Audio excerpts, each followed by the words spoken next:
El 28 de septiembre de 1979, la policía recibió una llamada bastante perturbadora de parte de un par de personas que encontraban acompañando en el parque estatal Sugar Pine Point, a las orillas del lago Tahoe, que se extiende desde California hasta Nevada. Mientras estaban de vacaciones, estas personas habían dado con el macabro descubrimiento del cuerpo en descomposición de una mujer. La policía de California inició de manera inmediata una investigación. Su primer objetivo era el de determinar quién era esta mujer que había aparecido sin vida en un parque nacional de más de 1000 hectáreas. Lamentablemente, la tecnología por aquel entonces no era más desarrolladora, por lo que si bien se intentó de todas las maneras posibles, no se logró identificar a la víctima. Aunque la autopsia dejó en claro que su muerte no había sido natural ni mucho menos, en realidad la víctima había fallecido a causa de un estrangulamiento y tenía en su cráneo claras señales de haber sido brutalmente golpeada.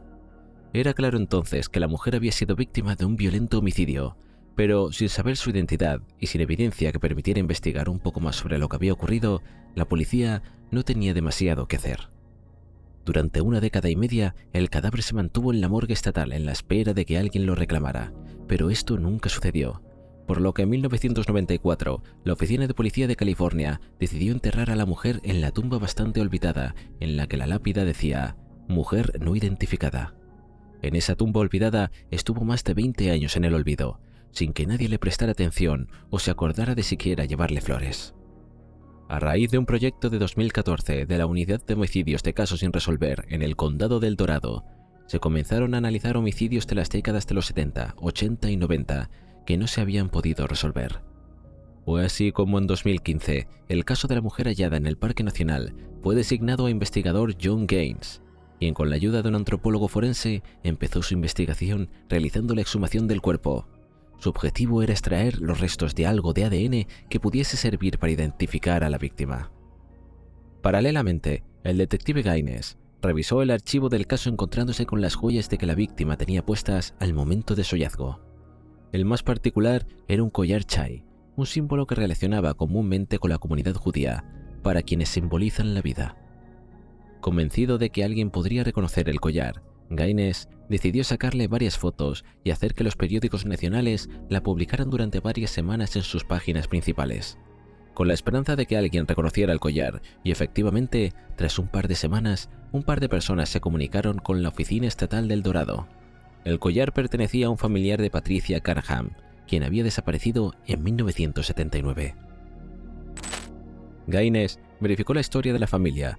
Efectivamente, Patricia formaba parte del registro de personas desaparecidas del estado de Virginia desde hacía más de 35 años. ¿Podría ser el cadáver hallado en el Sugar Pine Point, Patricia? Las probabilidades parecían bastante altas, pero en una investigación de homicidio uno no puede dar por seguro absolutamente nada sin tener evidencia de que lo compruebe. Así que, naturalmente, la policía pidió a los familiares de Patricia muestras de su ADN para compararlas con las extraídas del cuerpo exhumado de la mujer no identificada. Cuando esto se realizó, los grados de coincidencia eran sumamente altos, confirmando lo que ya se sospechaba. El cuerpo era efectivamente el de Patricia, pero ¿quién era esta mujer y en qué condiciones había desaparecido? Patricia Carnahan tenía 35 años cuando decidió que haría un viaje por toda California en su camioneta van, ella sola. A su familia, originaria de Virginia como ella, la idea de que viajara durante todo el tiempo sola no parecía una de sus mejores ideas. Pero Patricia era una mujer adulta a la que no podían detener. En su lugar, hicieron un trato. Tenía que llamarlos con frecuencia cada vez que pudiera e irles contando dónde estaba. Patricia había cumplido en reiteradas ocasiones con su promesa, aunque a finales de septiembre las llamadas se detuvieron. Su familia dejó pasar un par de días suponiendo que tal vez Patricia había estado ocupada o no había podido llamarlos, pero a medida que los días pasaban y seguían sin tener noticias de ella, su preocupación aumentaba considerablemente. Fue así como los primeros días de octubre, ya incapaces de contener su nerviosismo, los padres de Patricia fueron con las autoridades a alertar sobre su desaparición. Y si bien le tomaron la denuncia, la verdad es que faltaban datos sumamente claves para cualquier investigación de desaparición. Por ejemplo, sus padres no sabían con exactitud en qué zona de California había estado su hija al momento de desaparecer. Su hija no les había comentado dónde estaba exactamente la última vez que habían hablado. Patricia podía haber desaparecido, literalmente, en cualquier parte de California, lo que hacía prácticamente imposible por aquel entonces buscarla y sin embargo, la policía de Virginia avisó a las autoridades de California y entre ambos departamentos iniciaron un operativo de búsqueda que logró hallar días la camioneta abandonada de Patricia en Venice. Las acciones del detective Gaines en 2015 permitieron el mayor avance en 40 años respecto a este caso. Identificar de quién era el cuerpo de la mujer hallada en el campamento del lago Tahoe fue realmente un descubrimiento muy importante, pero no explicaba realmente qué había sido el responsable de su muerte, por lo que en realidad el caso todavía estaba lejos de resolverse. Tuvieron que pasar otros 8 años más para que esto ocurriera. En el año 2023, la policía y fiscal de Washington comenzaron a repasar e investigar los rape kits que habían sido analizados hasta ese momento. Estos kits, utilizados hasta el día de hoy, consisten en pruebas que se realizan a víctimas de abusos sexuales que no reconocen a sus atacantes. Estas pruebas forenses se realizan a las víctimas y permiten recoger rastros de ADN que el abusador haya dejado en ellas. Estas muestras posteriores se cotejan en una base nacional de ADN. Mientras revisan esos kits, las autoridades de Washington encontraron una coincidencia entre uno de ellos y el ADN que la policía de California había subido a la base de datos nacional en 2015. La coincidencia correspondía con un kit de violación obtenido en 1994 en la ciudad de Spokane, en el estado de Washington, donde una mujer sin hogar denunció haber sido abusada sexualmente en la calle en la que dormía. El kit había permitido conseguir una muestra de ADN del agresor e incluso dar con el mismo, un hombre llamado Harold Carpenter. Al ser interrogado, Harold negó por completo haber abusado de la mujer, asegurando que había tenido relaciones consensuadas e incluso la acusó de haberle robado su billetera después del acto.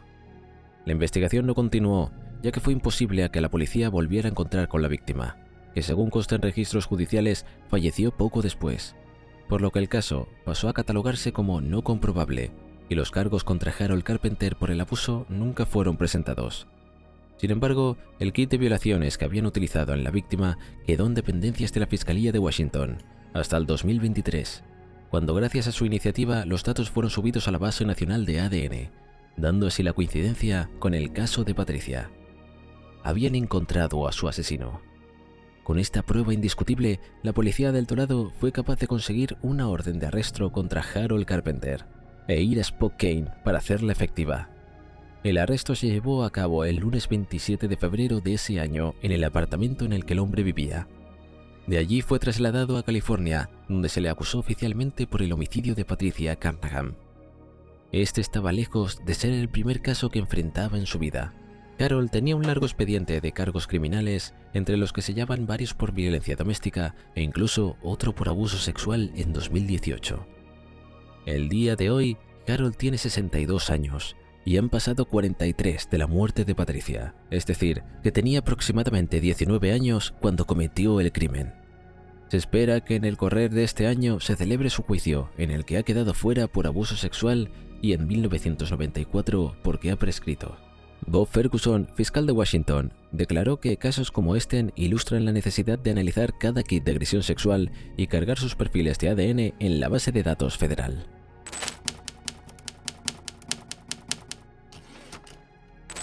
Cuando el 22 de septiembre de 1985, la familia de Rory McCaleb recibió la llamada de Caroline Chrisann Watson, su segunda esposa, anunciando que el hombre estaba grave, lo primero que pensaron fue que tenía algo que ver con la intervención quirúrgica a la que se le había sometido días antes por un problema a su espalda. Rory era un hombre todavía bastante joven, tenía 51 años, pero la operación había sido compleja y su salud no era especialmente buena. Meses antes de la cirugía había sufrido un infarto en el que todavía se recuperaba. Resultaba lógico pensar que había fallecido a causa de algún imprevisto con su salud, ¿verdad? El estado delicado de Rory, sin embargo, no tenía nada que ver con la compleja cirugía en la que se le había sometido a los problemas cardíacos que tenía. En realidad, Rory había fallecido a causa de un disparo en la cabeza. Alguien le había disparado mientras dormía, incapaz de defenderse bajo el efecto de los fuertes calmantes que tomaba para sobrellevar el dolor. Todo el asunto parecía tener una telenovela de misterio de Agatha Christie o una película de suspenso. Rory era un hombre apreciado por su entorno, sin enemigos en su trabajo como capataz en obra de Brown & Root, una empresa de construcción ubicada en Houston, donde trabajaba hacía ya décadas. Tampoco tenía enemigos en su vida personal. Si bien estaba en su segundo matrimonio, su primer matrimonio no había acabado mal.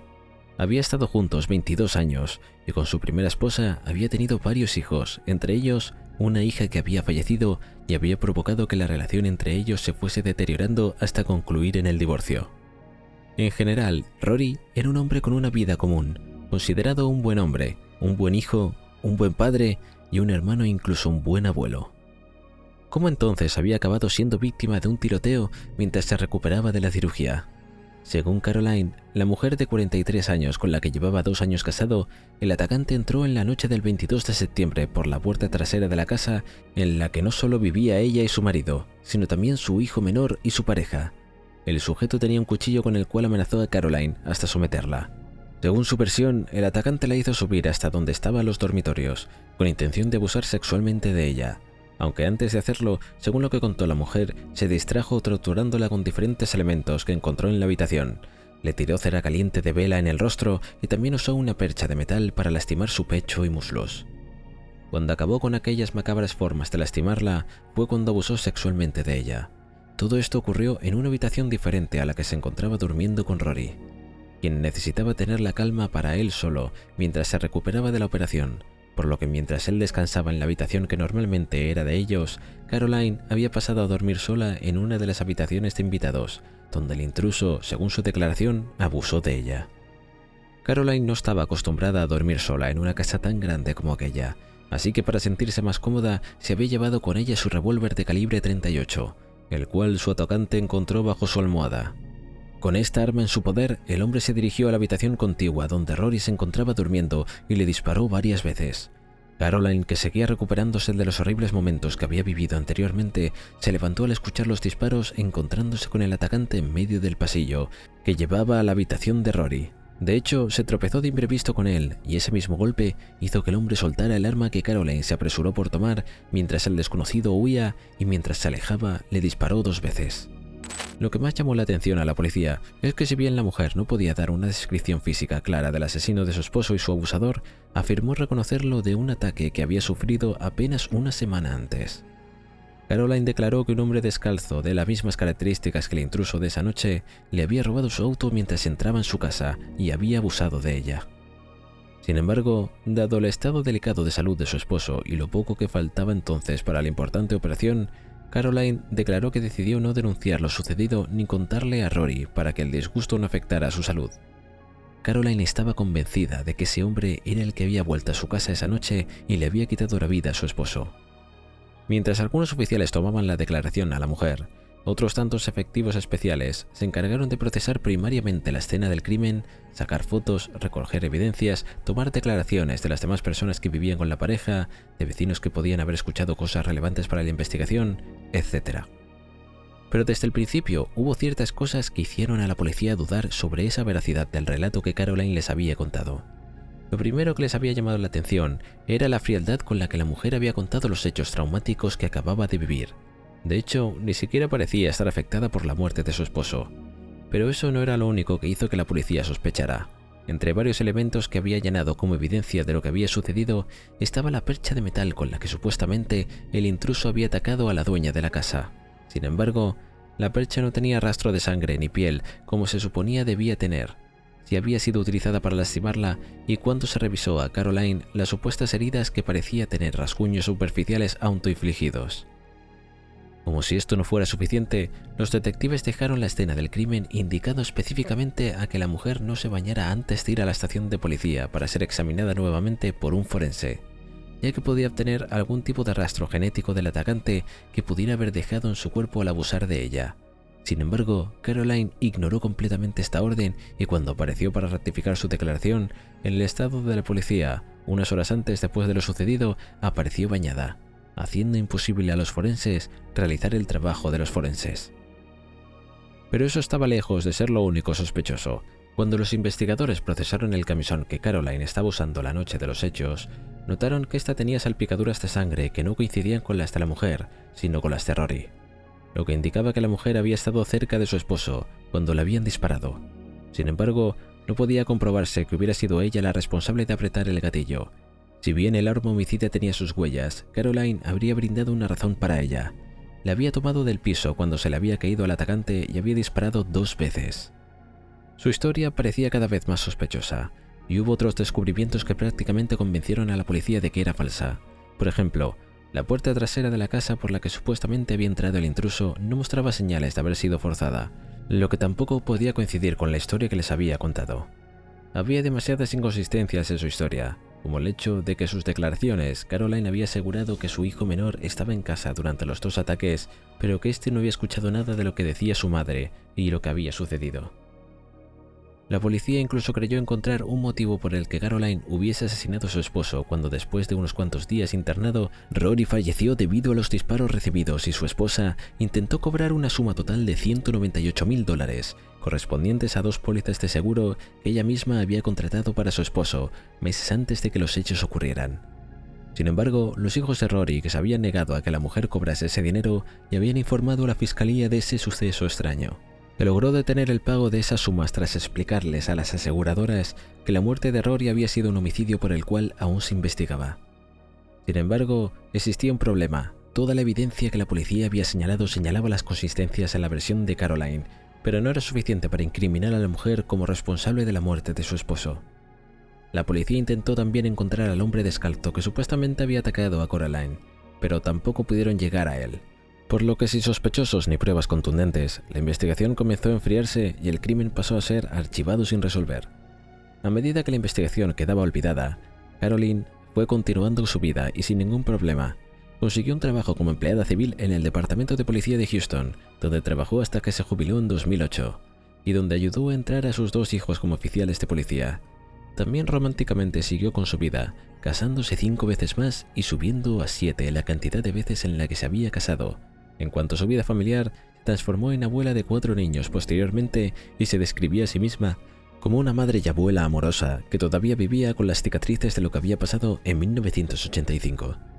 En 2008, el mismo año que se jubiló, 2 Rangers de Texas y el fiscal del distrito, Keith McDison, revisaron el caso ante la instancia en la que las únicas hijas de Roy, que había dejado de pedir justicia por la muerte de su padre, al examinar la evidencia obtenida casi 25 años antes, se determinó que existían pruebas suficientes para culpar a la mujer de entonces 66 años, por lo que se la arrestó y acusó oficialmente del homicidio de Rory. Caroline mantuvo en todo momento su inocencia, afirmando que el arresto era producto de la venganza orquestada por los hijos de Rory, que nunca había sentido cariño por ella. Afirmó ser otra víctima de lo que sucedió y que como tal, aún lidiaba con las secuelas de lo vivido. Por ejemplo, revisar obsesivamente que todas las puertas de su hogar estuvieran cerradas antes de ir a dormir o sobresaltarse en la calle si alguna persona se le acercaba por detrás o sin motivo. Además, utilizó su salud como argumento para evitar la prisión. Se aseguró de dar a conocer que sufría de lupus y su diagnóstico de Alzheimer, que estaba todavía en sus etapas iniciales. Este último sería una herramienta esencial para el juicio. Sus abogados, además, argumentaron que el crimen había sido hace demasiado tiempo y que por lo tanto no era justo acusarla después de más de 23 años, por algo que además Caroline no recordaba con claridad debido a su enfermedad. Estos argumentos de cierta forma convencieron al juez estatal Kevin Fine, que desestimó justamente ese motivo de la acusación. Sin embargo, la fiscalía no estaba dispuesta a abandonar el caso, por lo que durante los siguientes 5 años el caso se mantuvo en idas y venidas legales, audiencias de apelaciones de un lado al otro, hasta que en 2012 el Tribunal de Apelaciones dictaminó que la mujer debía ir a un juicio por el homicidio de su esposo. El mismo se llevó a cabo un año después, y a cabo del 16 de octubre de 2013, después de que la fiscalía hiciera un trato con la acusada, en el que la anciana aceptó declararse culpable con tal de evitar la cadena perpetua, Caroline admitió haberle disparado a su marido por no recordar detalles debido a su enfermedad en los últimos años que había avanzado. La mujer de 71 años fue condenada culpable y fue sentenciada a cumplir 6 meses de prisión seguidos por 10 años de libertad condicional. Para Pam Neely, la hija de Roy, que había logrado que la investigación se retomara y que finalmente su exmadrastra fuera condenada, declaró a los medios de prensa: "No creo que se haya hecho justicia. La única paz que obtengo es que finalmente admitió lo que sabíamos que había hecho". Después de todo, Caroline había continuado con su vida sin problema. Tuvo que cumplir una mínima condena por la muerte de su padre y además se había quedado con la casa que había compartido con Roy, además de otros bienes matrimoniales, además de percibir una pensión hasta la muerte por el fallecimiento del hombre. Pese a que la justicia en este caso pareció un tanto injusta, por lo menos después de más de 2 décadas, se la condenaron culpable y tuvo alguna consecuencia.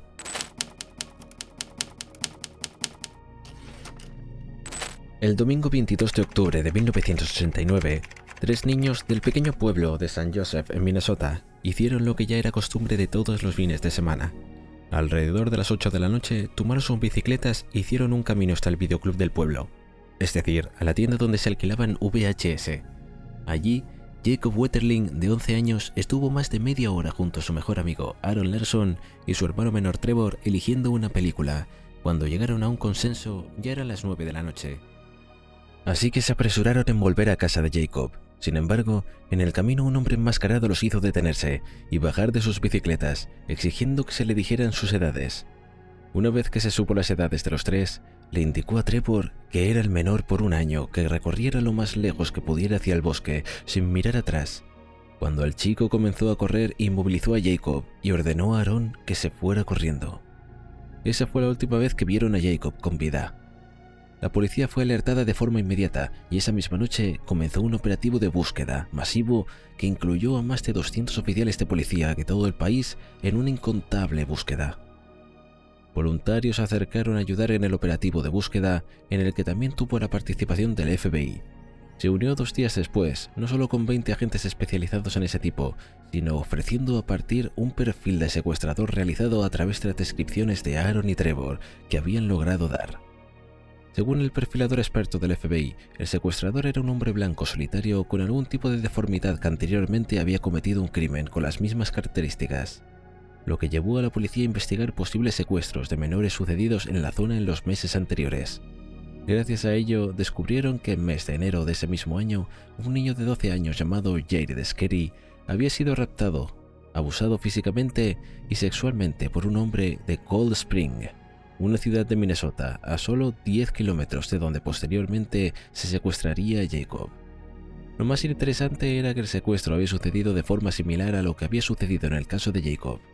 El hombre se había acercado a Jared en esa misma noche, mientras este volvía a su casa en bicicleta, y tras satisfacerse con él, le había dado la misma orden y le había dado a Trevor y a Aaron meses después, que corriera y no mirara atrás. Este primer hallazgo permitió a las autoridades que se pusieran en contacto con Jared, y lograrán, gracias a sus declaraciones, hacer un primer retrato hablado de quién podría ser el captor de Jacob. Este fue el primer boceto que se publicó, pero no era el único. Tan solo unos días después, se alertó a la policía del avistamiento por varias personas de un hombre con actitud sospechosa en uno de los restaurantes del pueblo de la noche del secuestro del niño. Un nuevo retrato hablado se hizo a través de sus declaraciones. Un hombre de sus 50 años, con cabello gris y de aproximadamente 90 kilos. Después de este segundo sketch, se realizó otro más. Esta vez, un hombre que supuestamente había intentado secuestrar a un niño en otro pueblo de Minnesota llamado New Brighton. Este último boceto fue combinado con el anterior para crear uno que tuviera las características de ambos. Mientras las agencias de inteligencia hacían públicos estos dibujos, la foto de Jacob aparecía en miles de carteles en las ciudades de todo el país, en un intento de conseguir algún tipo de información que indicara su paradero. Paralelamente, toda la sociedad se inmovilizaba de una forma u otra para pedir al niño que volviera a casa a salvo. Desde vigilias y manifestaciones en su nombre hasta donaciones millonarias para formar una recompensa para quien pudiera dar información real de lo que había sucedido, eran algunas de las muchas cosas que la gente realizaba intentando ayudar de alguna forma a una investigación que no parecía ser capaz de dar con el culpable. Las pistas, certeras o no, llegaban a montones y como tal, los investigadores debieron ir interrogando a cientos de posibles sospechosos, entre los que se encontraba Dennis Henricks, un residente de Paysville, a quien se le interrogó el 16 de diciembre de ese mismo año. Sin embargo, al igual que las otras tantas entrevistas llevadas a cabo durante esa época, no consiguieron ningún tipo de información útil. Danny negó tener algo que ver con el secuestro y abuso de Jared, o el posterior secuestro de Jacob, e incluso accedió a entregar una muestra de su ADN. Más allá del parecido físico a los bocetos y varios casos de acosar a chicos adolescentes reportados alrededor de 1986, no tenía realmente evidencia que lo conectara a los casos de los 2 niños. En los siguientes meses, Danny fue llamado a declarar más de una vez, y en todas ellas se mostró colaborativo entregando su calzado y dejando que se analizaran los neumáticos de su auto Ford Escape azul. Sin embargo, la policía hizo un descubrimiento interesante. Ese auto había sido adquirido recientemente por Henrich. Anteriormente había estado utilizando un Mercury Topaz de 1987, que había sido suyo hasta marzo de 1989. Cuando lograron rastrear el auto y confiscarlo, el primero al que mostraron el auto fue a Jared, que incluso accedió a sentarse en el mismo.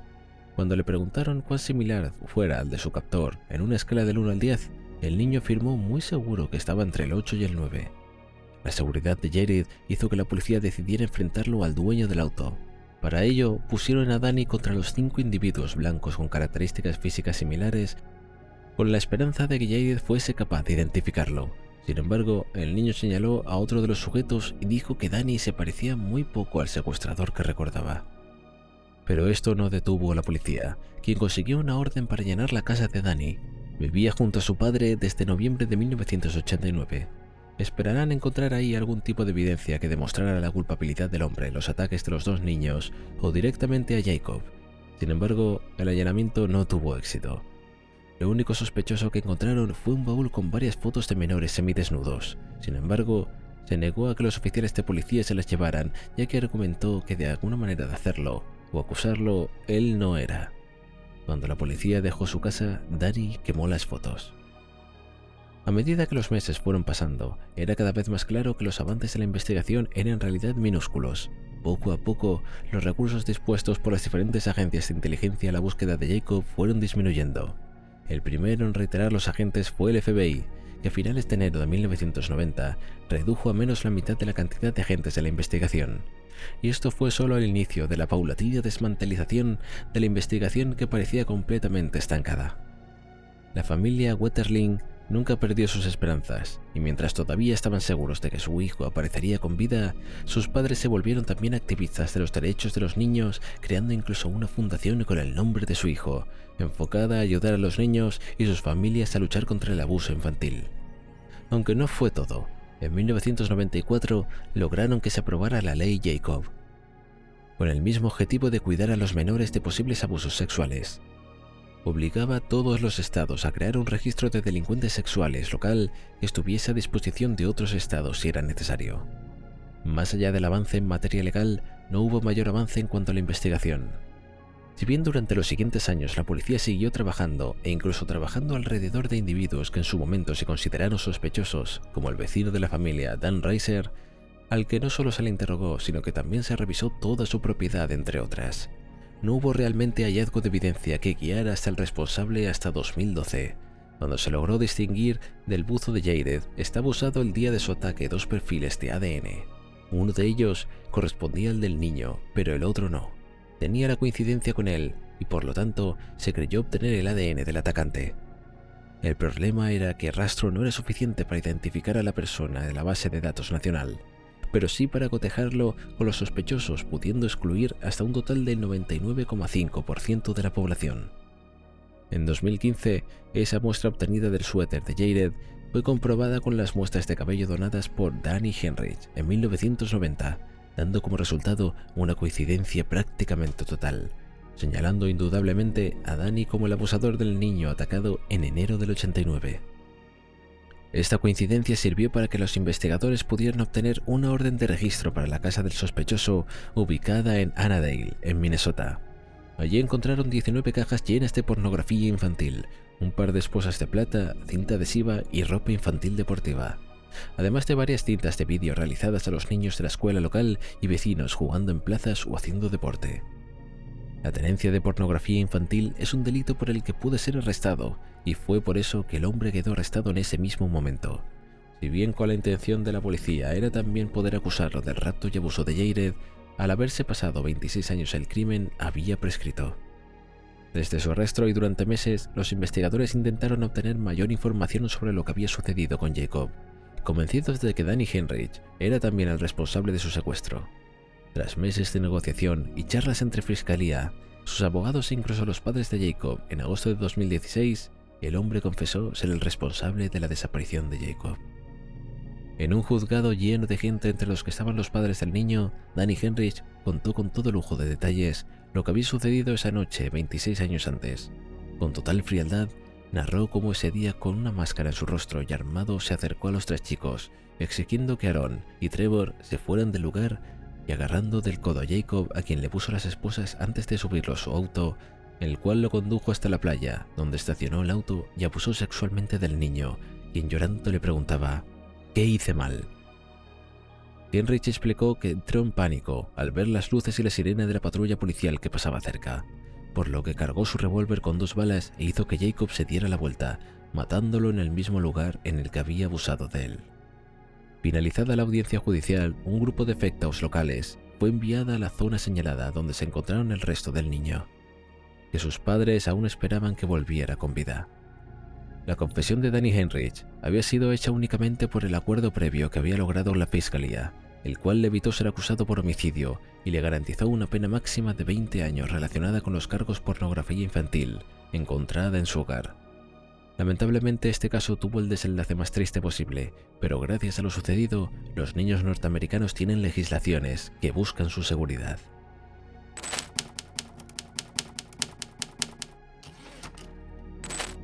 El 17 de febrero de 1974 fue una noche especial para los estudiantes de la secundaria Western Hills High School, en la ciudad de Fort Worth, en Texas. Se celebraba un baile por motivo de San Valentín. Dentro de los más emocionados por la fiesta estaba Carla Jan Walker, la chica de 16 años que había pasado días buscando un vestido perfecto para usar y sorprender a su novio con el cual iría. Sin embargo, Carla nunca llegó a disfrutar de la tan esperada fiesta, ya que cuando se subió al auto con su novio, alguien la sacó a la fuerza del vehículo y nunca nadie más volvería a verla con vida. Carla había conocido a Rodney McCoy a principios de los años 70. Para ella había sido el amor a primera vista y el sentimiento fue mutuo, por lo que poco después acabaron entablando una relación romántica que para ella era ideal. Iban de cita en cita, disfrutando de las ferias, las fiestas organizadas por sus amigos, etc. Pero una de las cosas que le hacía más ilusión a Carla era ir juntos a los bailes escolares, por lo que planificó todo lo relacionado al baile de San Valentín con antelación. Consiguió su vestido azul varios días antes, eligió sus accesorios, incluso su peinado para asegurarse de que su única preocupación esa noche fuera pasarlo bien. Rodney, quien sabía lo importante que era esa fiesta para su novia, se aseguró de llegar a buscarla en su auto puntualmente. En el vehículo, los dos adolescentes decidieron detenerse en el estacionamiento de Ridgela Bowling Alley, donde disfrutaron la compañía del otro por un rato antes de que la tragedia sucediera. Mientras hablaban animados, un hombre se acercó al auto violentamente apuntándoles con su revólver Ruger de calibre 22 mientras les gritaba «Voy a mataros». Según lo que declaró Rodney posteriormente, se trataba de un hombre de complexión maciza, con un sombrero de vaquero y un corte de cabello militar, que empezó a golpearlo hasta dejarlo inconsciente. Cuando notó el estado del chico, tomó a la chica del asiento del auto. Rodney despertó unos cuantos minutos después, y al notar que Carla no estaba en el auto ni en los alrededores, rápidamente se dirigió a casa de su familia, con la esperanza de que Carla hubiese vuelto, pero eso no había sucedido. Preocupados por su hija, el matrimonio Walker no demoró en comunicarse con la policía y denunciar lo que el novio de Carla les había contado. Y al igual que en el caso anterior, la policía empezó a buscar por la chica en cuestión de minutos. La búsqueda no solo se llevó a cabo en toda la ciudad, sino en el condado entero. Durante 3 días enteros, gran número de oficiales fueron designados a buscar a la chica que finalmente fue hallada el 20 de febrero, lamentablemente sin vida, cerca de una zanja en el lago Benbrook, junto a la carretera. La autopsia del cuerpo reflejó el infierno que Carla habría tenido que sufrir antes de perder la vida. Había recibido una inyección de morfina y posteriormente había sido golpeada, torturada, abusada y finalmente estrangulada hasta perder la vida. El operativo de búsqueda se convirtió así en una investigación por homicidio, de la escena del crimen y del vestido destrozado de Carla. La policía extrajo varias muestras de ADN, sin embargo, no existía la tecnología necesaria para analizar por aquel entonces, por lo que la policía debió de pedir ayuda a la comunidad para encontrar al asesino, recibiendo más de 200 pistas sobre supuestos sospechosos que debieron analizar, y la más interesante fue una carta anónima en la que su remitente aseguraba conocer al responsable del homicidio. Sin embargo, no aportaba ningún dato o evidencia que ayudara a encontrarlo, por lo que la policía se concentró en la declaración de Rodney, quien recordaba que quien los había atacado se había bajado de un auto Camaro. No muchas personas tenían un auto de esa marca en Fort Worth, por lo que la policía no demoró demasiado en llegar a su primer sospechoso, Glenn Samuel McCurley, a quien se le interrogó los primeros días de abril. McCurley tenía varios antecedentes criminales, por robo y hurto de vehículos, incluso por tendencia de armas de forma ilegal. Sin embargo, al interrogarlo, Glenn desmintió que el revólver que Rodney recordaba fuese suyo. Además declaró que el que poseía le había sido robado semanas antes en un viaje de pesca que había hecho. Sin pruebas para acusarlo o siquiera relacionarlo con el crimen de Carla, McCurley quedó en libertad y la investigación empezó a enfriarse poco a poco. No había evidencias de que procesara ni líneas de investigación que continuar, por lo que casi 50 años el caso quedó archivado junto a las muestras de ADN recogidas en la escena. Fue recién en el 2020 que los detectives Leah Wagner y Jay Bennett lograron cotejar dichas muestras con una base de datos actualizada, encontrando coincidencias con los familiares cercanos de McCurley. El hombre tenía 77 años, cuando en julio de 2020 se dirigieron a la vivienda del sospechoso para obtener varios objetos de la basura de donde pudiera extraerse restos de su perfil genético. Estos elementos fueron enviados a examinar y cotejar en las muestras de ADN hallados en el cuerpo de Carla, obteniendo los resultados varios meses después, específicamente el 4 de septiembre. La coincidencia entre ambos perfiles era total y por lo tanto ya no existía duda. Era Glenn Samuel McCurley, el homicida del adolescente que había sucedido 46 años antes. El 20 de septiembre de ese mismo año, la policía de Fort Worth se dirigió a la casa de McCurley, que compartía con su esposa. Para entonces tenía 77 años cuando la policía le interrogó sobre lo sucedido con Carla. Glenn repitió la misma historia que había dicho décadas antes, cuando se le preguntó por primera vez por la chica. Dijo que no la conocía y que nunca había asesinado a nadie. Incluso aceptó darles una muestra de su ADN sin mayor problema, con lo que la policía se retiró tranquilamente, solo para volver 6 días después con una orden judicial de arresto. La muestra de saliva había coincidido nuevamente en su totalidad con el ADN hallado en el cuerpo de Carla. El 26 de septiembre, Glenn fue arrestado sin mayor problema y según lo que declararon las autoridades, en una conferencia de prensa dada posteriormente, el hombre había seguido con su vida como si nada durante estos casi 50 años. Estaba casado, incluso había formado una familia con 2 hijos. Según lo que le comentaron sobre su crimen, Carla no había sido un objeto definido por el homicida, sino que había sido su víctima al azar, ya que de hecho ni siquiera conocía al adolescente. Además se informó que McCurley no era sospechoso de ningún otro crimen. Jim Walker, el hermano de Carla y el único sobreviviente de su familia 46 años después de los hechos, declaró en una conferencia de prensa: «Estamos rezando por usted, no lo odiamos, espero que la ciudad de Fort Worth tenga oraciones para la familia, no es culpa suya, veremos que se haga justicia con oraciones y perdón». En su juicio en agosto de 2021, Glenn se declaró culpable y fue sentenciado a cadena perpetua, aunque únicamente cumplió 2 años de condena, ya que después de esos 2 años falleció por causas naturales estando en prisión. Al menos, por un corto tiempo, pagó las consecuencias de las horribles cosas que le hizo a Carla en una de las noches que se suponía serían las más lindas de su vida.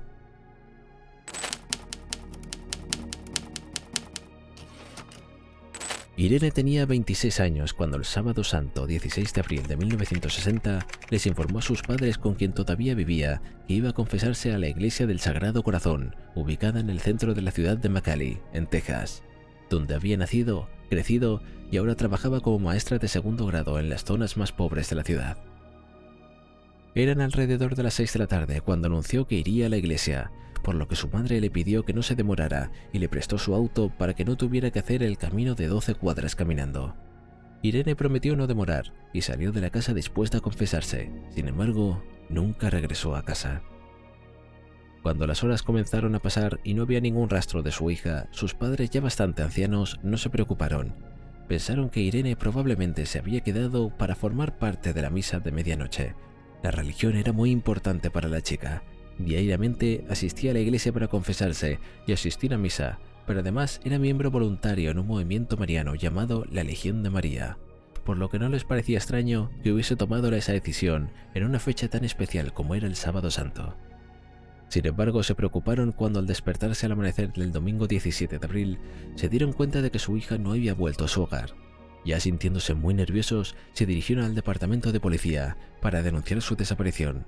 Esa misma mañana inició una búsqueda a lo largo de todo el Valle del Río Grande, en el que participaron no solo oficiales de policía, sino también decenas de voluntarios que conocían a la joven mujer.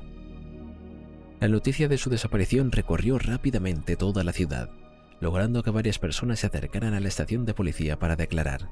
Eran varios quienes la habían visto entrar al confesionario, incluso quedarse para la misa. Muchos describieron haberla visto durante esta, pero no cuando salió de la iglesia. Y aquello se confirmó cuando descubrieron que el auto de su madre seguía en el estacionamiento. Irene tenía que haberse ido con alguien más, aunque nadie recordaba haberla visto salir con nadie. Mientras algunos oficiales de la ciudad intentaban encontrar alguna pista que los ayudara a continuar con la investigación, el operativo de búsqueda hizo el primer hallazgo significativo al día siguiente. El 18 de abril, en una de las carreteras de McAllen, fueron los voluntarios quienes primero encontraron el bolso de la joven, seguido de su zapato izquierdo unos metros después y finalmente su velo de encaje. Fue la única evidencia certera que encontraron durante mucho tiempo, ya que desde el principio la investigación se vio llena de pistas falsas que la gente daba. Por ejemplo, 3 días después de la desaparición de Irene, una mujer llamó a casa de los Garza, haciéndose pasar por la joven y afirmando que estaba siendo mantenida contra su voluntad, en un hotel de las cercanías de Hidalgo. La policía rápidamente se dirigió hasta allí solo para descubrir que se trataba de una pista falsa. Otra de las pistas falsas fue dada por una camarera de Edimburgo, a la cual un turista le había admitido haber matado a Irene e incluso haberla amenazado diciéndole «tú eres la siguiente». Cuando ese hombre fue hallado, admitió haber estado increíblemente ebrio al estar en esa declaración y al estar intentando hacer una broma de mal gusto. Como verán, ya fuese por maldad o por histeria colectiva, la policía siguió cientos de indicios antes de recibir una llamada que cambiaría el carácter de la investigación.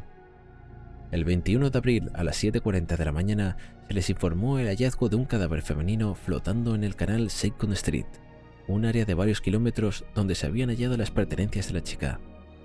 Estaba completamente vestida a excepción de sus zapatos, el izquierdo se había encontrado días antes en la ruta, y su ropa interior. Su blusa color lavanda estaba desabrochada y su enagua se había hinchado sobre la cabeza por el agua. El estado del cuerpo era bastante malo. El lado derecho de su rostro estaba magullado y sus 2 ojos estaban morados, debido a los golpes. A simple vista, era claro que había sido salvajemente atacada, pero fue la autopsia la que confirmó todo lo que había sucedido.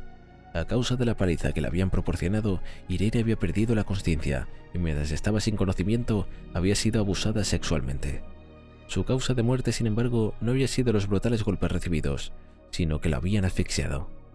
La autopsia también permitió determinar una fecha aproximada de la muerte. Según el forense, Irene había fallecido hacía unos 4 días, por lo que la policía llegó a pensar que la maestra había estado secuestrada un día antes entre su desaparición y su muerte.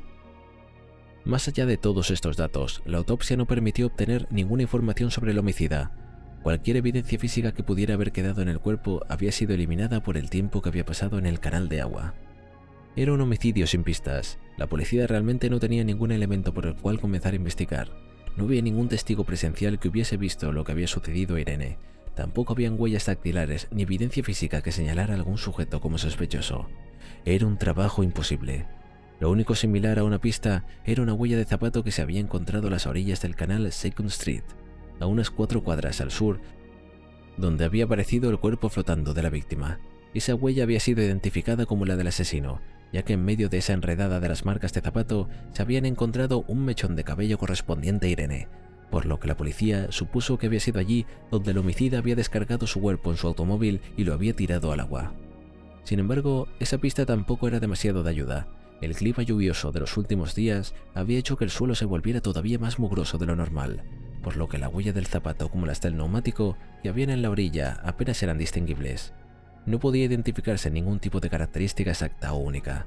Lo único que pudieron determinar con certeza es que se trataba de la huella de un zapato del hombre de talla entre 8 y 11.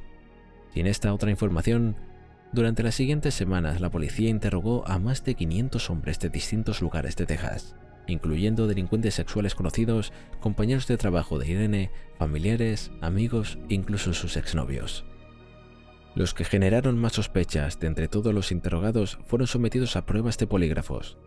En total se hicieron 50 de esos exámenes, sin obtener demasiados avances, lo que impulsó a las autoridades a ofrecer una recompensa de $2.500 para cualquier persona que pudiera dar información que ayudara a resolver el crimen.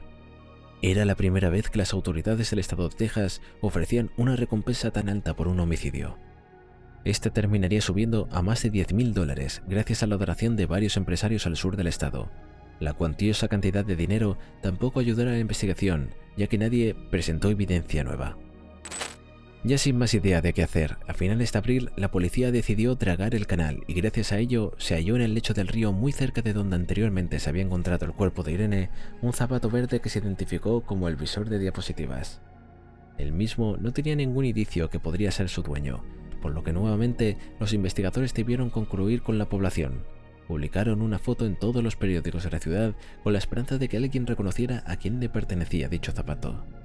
2 días después, ya en principios de mayo, la policía recibió una nota manuscrita del sacerdote John Fate, en donde admitía ser el dueño del visor de diapositivas, informando que lo había comprado el verano pasado, mientras estaba de vacaciones en una farmacia de Port Isabel. Esta confesión hizo que la policía pusiera su atención en él y por lo tanto fue llamado a la estación policial para ser interrogado en varias ocasiones. En la primera de las entrevistas, el sacerdote negó haber recibido la confesión de Irene el sábado en el que la joven había desaparecido. En otra ocasión, admitió haberle tomado confesión, pero dijo que lo había hecho en el lugar diferente al confesionario. Sus versiones sobre lo que había pasado esa noche cambiaban constantemente, pero siempre mantenía su inocencia en cuanto al crimen de la joven. Pero su actitud hizo más de a uno sospechar, por lo que los detectives decidieron ir a interrogar a los demás sacerdotes de la Iglesia del Sagrado Corazón. El testimonio más interesante fue el del padre O'Brien, quien declaró haber visto cómo el sacerdote Fate llevaba a Irene a la rectoría para escuchar su confesión, en vez de guiarla al confesionario como normalmente se hacía. Era algo muy extraño, pero que en ocasiones especiales podía realizarse. Además informó a la policía de que al día siguiente había notado cómo en los brazos y manos del sacerdote habían arañazos. Cuando se le interrogó a Fate por esto, se defendió argumentando que esa noche al volver a su casa, notó que había perdido la llave, por lo que no tuvo que trepar hasta el segundo piso para poder entrar por una ventana. Los arañazos habían sido provocados por aquella hazaña.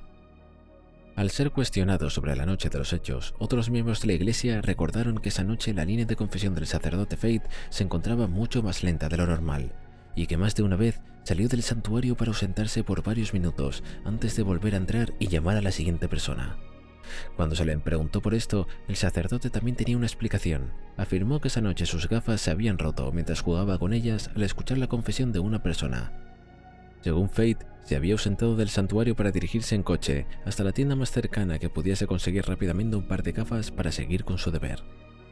Fate parecía tener respuesta para cada pregunta de la policía, y si bien esto frustraba muchísimo a los detectives, no tenían realmente evidencia con el cual acusarlo de lo que había sucedido en el incidente de Irene. Imaginen la frustración de la policía cuando se enteraron de que 3 semanas antes a la muerte de Irene, una estudiante de 20 años llamada María América Guerra había denunciado ser abusada en la iglesia de Sagrado Corazón, mientras se encontraba agachada en la barra de comunión rezando, luego de haberse confesado con el sacerdote Fate, quien por supuesto negó ser un abusador. Para la policía no había dudas de que se trataba de este hombre, pero realmente no había evidencia de que conectara a Fate con el homicidio, y sin embargo, el abuso sí logró probarse, por lo que se le acusó oficialmente y fue llevado a juicio. En este primer juicio celebrado en 1961, el jurado no logró ponerse de acuerdo en su decisión y por lo tanto el juicio llegó a un punto muerto. En 1962, para evitar volver a ser juzgado, acordó declararse culpable de un delito menor, por lo que fue sentenciado a pagar una multa de $500, pero nunca fue llevado a la cárcel. En ese tiempo los sacerdotes parecían poder salirse con la suya. Según uno de los periodistas que había cubierto estos juicios, Darrell Davis, comentó públicamente que el fiscal del distrito había reunido informalmente a varios periodistas como él para comunicarles que tanto ellos como la iglesia sabían que Fate había sido responsable no solo del abuso de Guerra, sino también del homicidio de Irene, pero que había hecho algunos arreglos. Como resultado de esos arreglos, la iglesia trasladó a Fate a un monasterio en Missouri y luego a un convento de Nuevo México, donde quedaba por fuera de la atención policial. Hasta 1970, Fate dejó los hábitos, tenía entonces 37 años y se mudó a Phoenix, donde pudo hacer una familia, se casó y tuvo 3 hijos, y si bien ya no era cura, siempre trabajó bajo la protección de la iglesia en diferentes organizaciones de caridad. Por más que la familia de Irene intentó obtener justicia para su hija, nadie quería excavar demasiado en los demás temas de la iglesia, por lo que inevitablemente el caso se enfrió. Hasta el 2002, la investigación estuvo completamente estancada, hasta que el jefe de policía de McAllen, Víctor Rodríguez, reabrió el caso poniendo al detective Rudy Jaramillo a cargo. Mientras revisaba la evidencia que la investigación llegó al departamento de policía escrita una carta por un monje de Oklahoma llamado Dale Takeney, en la que informaba que sabía algo sobre un crimen sucedido décadas antes. Cuando se comunicaron con él, el monje les explicó que alrededor de las Pascuas de los años 60 le fue encomendado aconsejar a un joven cura que deseaba convertirse en monje. Ese cura le contó que había atacado a una mujer y le había quitado la vida. Takeney no sabía con exactitud el nombre de la víctima o la fecha en la que había sucedido el homicidio, De hecho, ni siquiera en qué ciudad había ocurrido, pero todo coincidía con la historia de Irene. El monje replicó la historia tal cual se le había contado el cura. Luego de que la joven le confesara en la rectoría, el cura lo obligó a ir al sótano de la iglesia, donde las paredes eran tan gruesas, por lo que era imposible que escuchara algo desde fuera. Irene se resistió, gritó e intentó defenderse arañando a su atacante, pero no sirvió de nada. El cura la ató, amordazó y abusó sexualmente de ella mientras la dejaría allí, volviendo a tomar las confesiones del resto de los miembros de la iglesia. Luego de terminar con sus deberes religiosos, volvió al sótano para trasladarla a su casa pastoral, donde la guió al baño y la hizo entrar en la bañera, donde volvió a amordazarla y se cree que envolvió su cabeza con plástico, ya que cuando se iba la escuchó decir: «No puedo respirar, no puedo respirar». Sin ningún remordimiento, el cura cerró la puerta y se marchó. Cuando volvió a la casa, Irene estaba muerta, y fue entonces cuando decidió tirar el cadáver al canal. Takeni explicó muy arrepentido que no había denunciado en su momento la confesión del cura, ya que creía que no era su misión. Sin embargo, su coincidencia fue lo que años después le hizo escribirle a la policía. Paralelamente, el cura O'Brien se comunicó con la policía para dar su propia confesión. Contó que Faith le había admitido ser el culpable y repitió en varias ocasiones la misma historia que Takeni había contado. No había duda, Faith era el asesino.